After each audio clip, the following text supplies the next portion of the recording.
Go. Okay, hello guys. My name is Mrs. Saylor. Some students like to call me Miss Honey.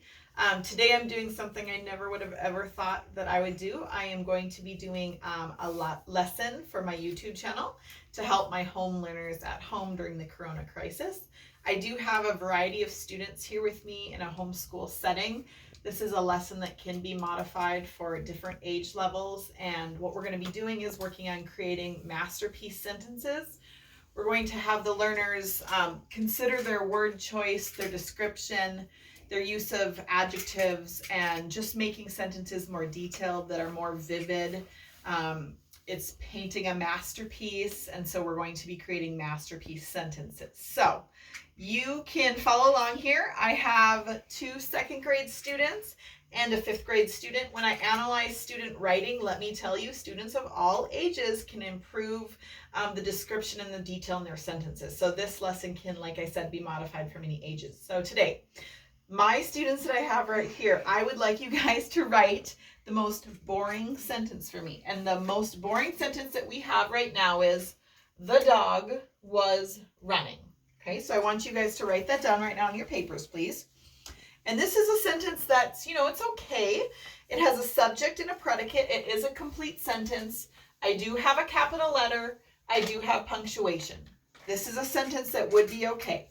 But it's okay and it's boring like plain oatmeal. So today what we're going to do is we're going to practice creating a masterpiece. Yes, Jack? Do you have to write that, or can we think of one? We're going to start with this one, but what you're going to do is you are going to expand this one, Jack. Do you have one on your paper right now? What sentence did you write? My cat says meow. My cat says meow. We can work with that. You guys can, if you'd like, you can start with your own boring sentence. It needs to have a subject and it needs to have a predicate, so it's a complete sentence. Okay, so again, it's okay, but it's kind of like plain oatmeal when you're hungry. Sometimes we want something a little more tasty. So what we're going to do now is we are going to think of our sentence, and I wrote, the dog was running. We're going to think, how was he running? When was he running? Where was he running? And why was he running? So when I read this sentence, I don't get a lot of details. If I close my eyes and visualize that sentence, I don't know, am I picturing a big dog? Am I picturing a little purse dog? Is he running slowly? Is he running quickly? Why is he running? Is a big dog chasing it? Is a human chasing it? So we have some questions that we need to answer. So, and Presley, you're my oldest. So here we go. We're going to think about how we can expand this. So on my sentence that I wrote, I have, the dog was running quickly. Okay.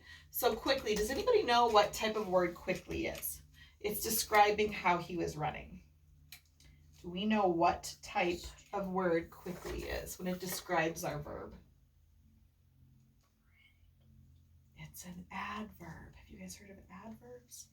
Yeah. They describe our verbs.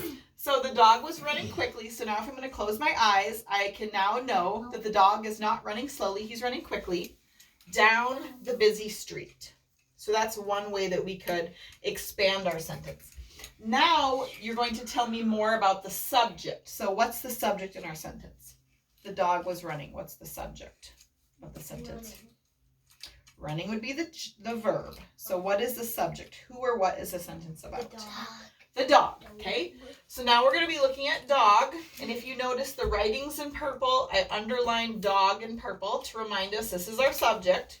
Now this is the fun part. You get to tell me which one, which dog, what kind of dog, what's the size of the dog. Is it a dog like Penny?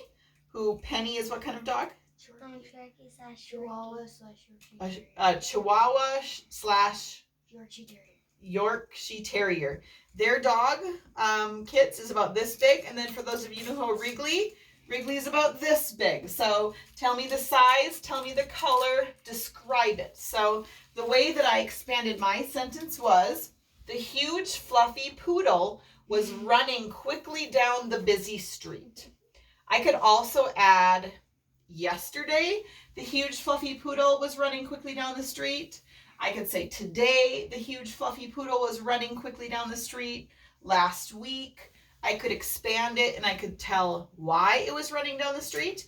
And at the end, we could visualize that sentence, and we could draw a picture to go with it that's a little bit more detailed than the dog was running.